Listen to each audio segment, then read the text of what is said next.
అందరికీ నమస్తే. నేను మీ శ్రీ వెంకటేశ్వర్లు, జాతీయ చేనేత ఐక్య వేదిక సంఘం మరియు బీసీ నవచైతన్య వేదిక రాష్ట్ర అధ్యక్షుడిని.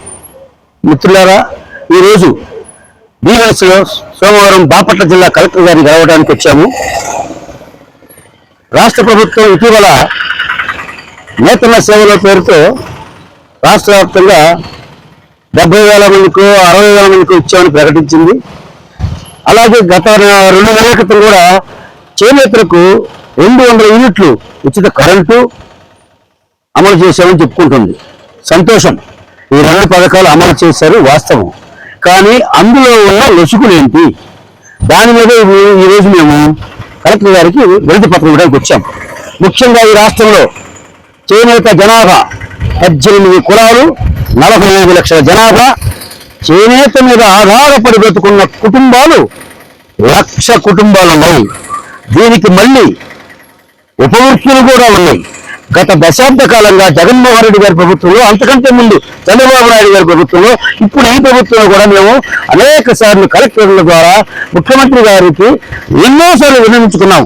చేనేత ఉపకులాలకు కూడా మీరిచ్చే నేతన్న నేస్తం కావచ్చు, గతంలో ఈరోజు నేతన్న సేవలో కావచ్చు, ఈ చేనేతలకు ఇచ్చే పథకాలు కండలు చుట్టే వాళ్ళకి, అచ్చు ఎతికే వాళ్ళకి, మలలు కట్టేవారికి, రంగులు అద్దేవారికి, పడుగులు చేసేవారికి, ఈ రకంగా అచ్చులు కట్టేవారికి, మళ్ళీ పడుగులు చేసేవారికి ఈ రకంగా 9 ఉపవృత్తులు ఉన్నాయి.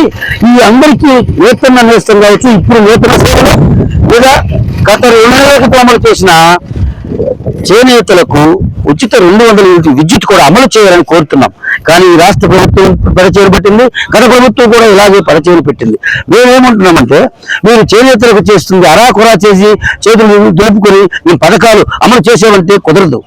ఈ రాష్ట్రంలో 45 లక్షల జనాభా మేమంతా ఓట్లేస్తేనే ఈ కూటమి ప్రభుత్వం 3 పార్టీలు అధికారంలోకి వచ్చాయని మర్చిపోవద్దు. దయచేసి ఇప్పుడు మేము ఇచ్చిన అర్జీ ప్రకారం 1,00,000 కుటుంబాలలో మీరు చేనేత ఉపవృత్తుల వారు కూడా అమలు చేస్తే 1,20,000 కుటుంబాలు అవుతాయి. 1,20,000 మందికి మీరు అమలు చేయాలి. కానీ ఇప్పుడు మీరు చేసింది కేవలం 52,000 చేనేతలకు 7,200 పూర్ణ వరకు వేసే ఉన్నారు. మరి మిగతా 60,000 మందికి పైగా ఉన్నారు కదా, ఈ 60,000 మంది ఏమైపోతారు? వీళ్ళందరూ మీకు ఓట్లు వేయలేదా? ఏమైనా ఓట్లు వేస్తేనే కదా మీరు ఇది అధికారంలోకి వచ్చి గద్దెరెక్కింది. అలాగే చేనేత, ముఖ్యంగా మంగళగిరిలో నారా లోకేష్ గారు చేనేత ఓట్లతోనే కదా గెలిచి వాళ్ళ మంత్రి అయింది. మేము అడుగుతున్నది ఒకటే, చేనేతలందరికీ న్యాయం చేయండి. మీరిచ్చే ఈ అరాకొర పథకాలు ఇచ్చి చేతులు దులుపుకుంటే రాష్ట్ర ప్రజలు, ముఖ్యంగా చేనేత కులాలు, చేనేత జాతి మిమ్మల్ని క్షమించదు. మేము ఓట్లేస్తే గత ప్రభుత్వం, ఈ తెలుగుదేశం పార్టీ పుట్టిన దగ్గర నుంచి కూడా చేనేత కులాలు ఎప్పుడు కూడా తెలుగుదేశం పార్టీకి అండగానే ఉన్నాయి. ఆ విషయం అనేక సార్లు ఆనాడు ఎన్టీ రామారావు దగ్గర నుంచి ఈనాడు చంద్రబాబు నాయుడు వరకు, ఇప్పుడు నిన్నగాక మొన్న గెలిచిన నారా లోకేష్ వరకు 3 తరాల నుంచి మిమ్మల్ని భరిస్తూ మిమ్మల్ని మోస్తున్నాం. కానీ మా చేనేత జాతికి ఇంత అన్యాయం చేస్తారా? సగం మందికి అమలు చేస్తారా? ఇప్పుడు ప్రత్యక్షంగా చూపించమంటే ఏ జిల్లాకు రమ్మన్నా నేను వస్తా, నేను చూపిస్తాను. అర్హులైన వాళ్ళని అనర్హులుగా చేసి మీ ఎమ్మెల్యేల తాబేదారులకు, మీ ఎమ్మెల్యేలకు ఎమ్మటి తిరిగే వాళ్ళ కోసం మీ పథకాలు అమలు చేసుకుంటారా? అసలు 52,000 ఉన్న పథకాలు ఉన్నాయని 70,000 ఇచ్చామని చెప్తున్నారు. ఏమో ఈ 15,000 ఎక్కడి నుంచి వచ్చాయి? 7,000 పౌరుల వాళ్ళు పోతే 13,000 మీరు అంటే మీ దొంగ సర్టిఫికేట్లు పెట్టి మీరు మాత్రం అమలు చేసుకుంటారు.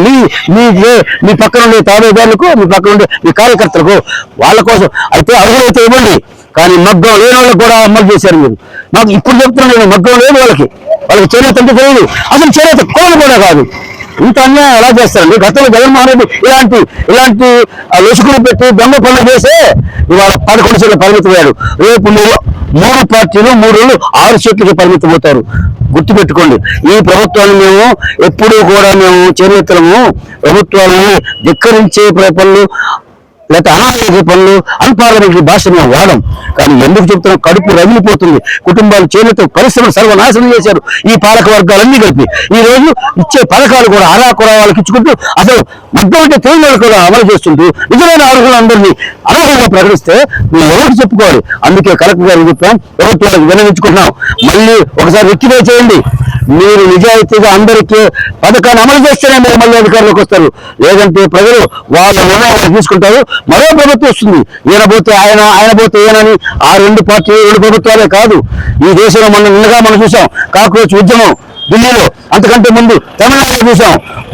34 దశాబ్దాలుగా ఉన్న 2 పార్టీలని అన్నాడీఎంకే డిఎంకే రెండింటిని పక్కన పెట్టి విజయ అధికారులకు వచ్చారు. అలాగే ఎవరో ఒకరు వస్తారు. చాలా మంది రాష్ట్రంలో మేధావులు, బుద్ధిజీవులు ఉన్నారు. అంతా కలిసి మిమ్మల్ని ఎప్పుడైనా సరే మీరు ప్రభుత్వాలు ఎప్పుడైనా ప్రజలకు అందుబాటులో ఉంటూ ప్రజలకు న్యాయం చేస్తేనే మనగలుగుతారు. లేదంటే మీ అధికారం కోల్పోతారు.